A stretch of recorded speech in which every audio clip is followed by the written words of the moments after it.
Hi there, everybody. Today I'm going to be making a video on importance of water in your body. So I have some notes here that I'm going to read from.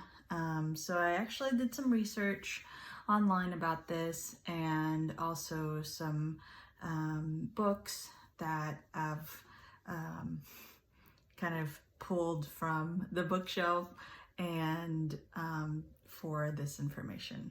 Okay, so first of all, your body is made up of, well, depending on what website you look at. So some website says 50 to 70%, and so I just kind of took the middle and say it's about 60% water. So that means all your cells, all your organs, your brain, your lungs, all of that actually contain water. Your skin, your blood, so your entire body system. So here's some stats. So your heart and brain is actually composed of 73% water. Lungs is 83%. Your skin is 64% water. And then muscles and kidneys are 79% water, and even your bones has water, which is about 31%. So let's backtrack a little bit. So I said blood earlier. So as everybody know, your body is made up of a lot of blood, which contains mainly plasma, your red blood cells, white blood cells, and platelets. So your blood is actually 55% plasma, and your plasma composes of water, salts, and proteins.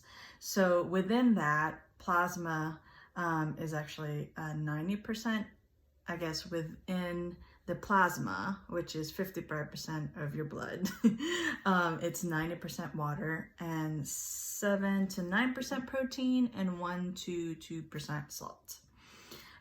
So like I said earlier, water is found in all your cells, organs, and tissues. It helps regulate your temperature and also maintains other bodily functions. So you lose water through your saliva, your tear ducts, urination when you're sweating. That's actually how your body regulates temperature. When you're breathing even. Also, it's lost through digestion. When you're defecating, also it's lost through that. All right.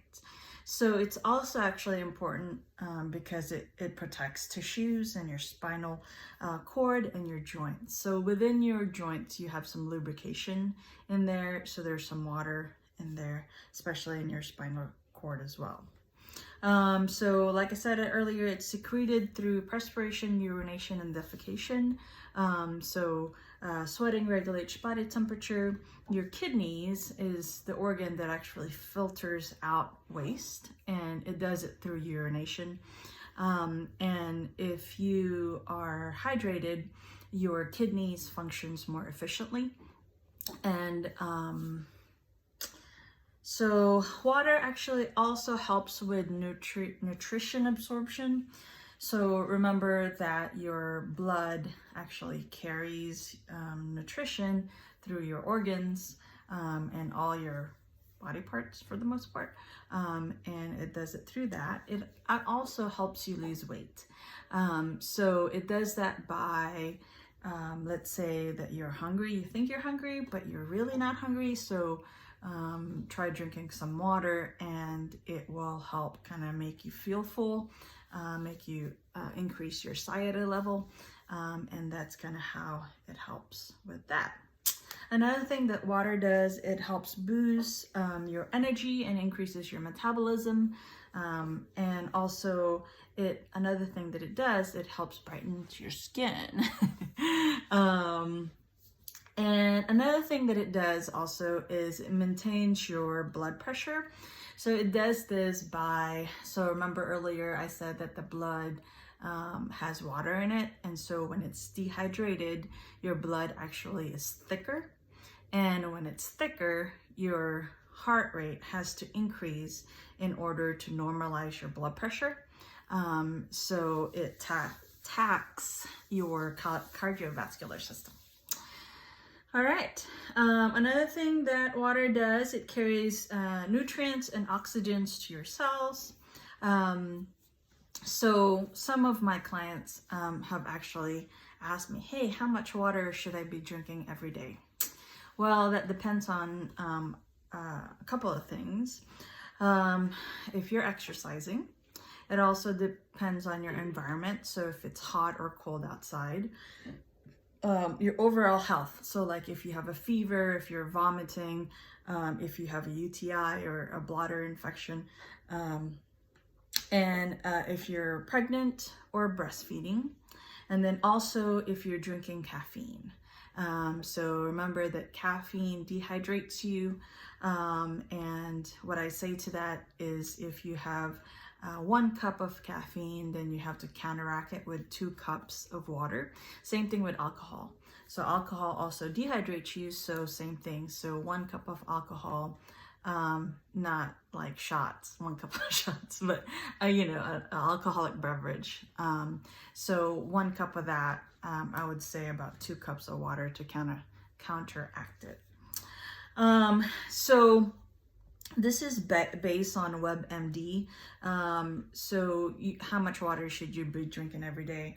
About half of your body weight in ounces. So if you're 200 pounds, you should be drinking 100 ounces. So half of your body weight in ounces.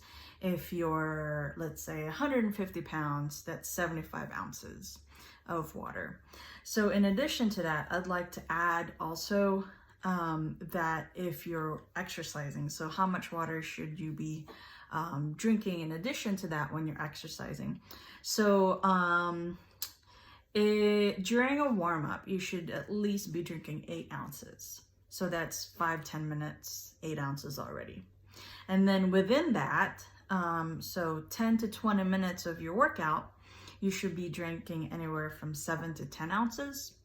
And then 8 ounces of water within 30 minutes of exercising. So that's a lot of water while you're exercising, in addition to your normal half of body weight in ounces intake. So a couple of things that are kind of signs that you're dehydrated. If your mouth is dry a lot, that's a sign that you are dehydrated. If your urine is like more aromatic, or if it's darker, so it should be at least clear or light yellow, that means that you're hydrated. Another thing is, I always say that you're hydrated if you're going to the bathroom like every hour or every couple hours. So at least 3 to 4 times a day, which doesn't seem like a lot, but some people, they don't go to the bathroom that much. So, all right, so let's see, talked about that. So another thing too that I started incorporating is drinking a cup of water in the morning when you wake up, because if you think about it, you're already dehydrated when you wake up.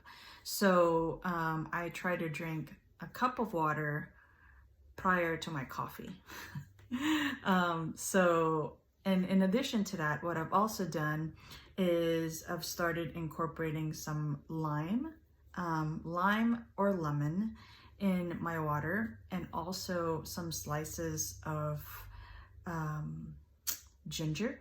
So the lime or lemon is because our body is actually acidic, and the lime or lemon counteracts the pH level.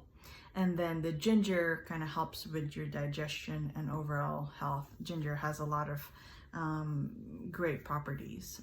So what I've done is I've taken a tray of an ice cube tray, and I've squeezed some lemon in there, and then sliced up some ginger and put them in there and freeze them. And then every morning I would take a cube and then put it in my water bottle and I only do one because sometimes I do another cube in the afternoon or in the evening, so it just kind of depends. Okay, so let's see, I've talked about all of that.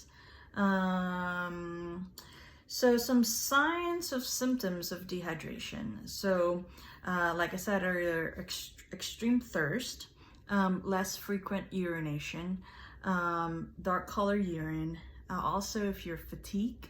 So sometimes, like if it's 2 or 3, you know, that time of day when you are tired, it might be because you need to drink a glass of water, not necessarily coffee, but maybe just a glass of water. So try it and see if that's why you're feeling tired. Also dizziness and confusion. So I think dizziness may be because your brain is made up of a lot of water, and your ears and vertigo, all of that is made up of water. So that might be why. And then confusion, same thing. Your brain is made up of, what did I say earlier? 73% water. So that's a lot of water. Okay, so hopefully let's see, make sure that's all that I have. I think that's about it. So I'm already thirsty, so that means that I need to drink more water. So hopefully that helps you guys. Shout out to Texas State, that's where I went to school. So hopefully that helps you guys. I know I've gotten some questions about water, so hopefully that this video helps with kind of guiding you through that. And if you like this video, like the page at the bottom, and thanks again for subscribing to my YouTube videos, and see you again next time. All right, mabuhay. Bye.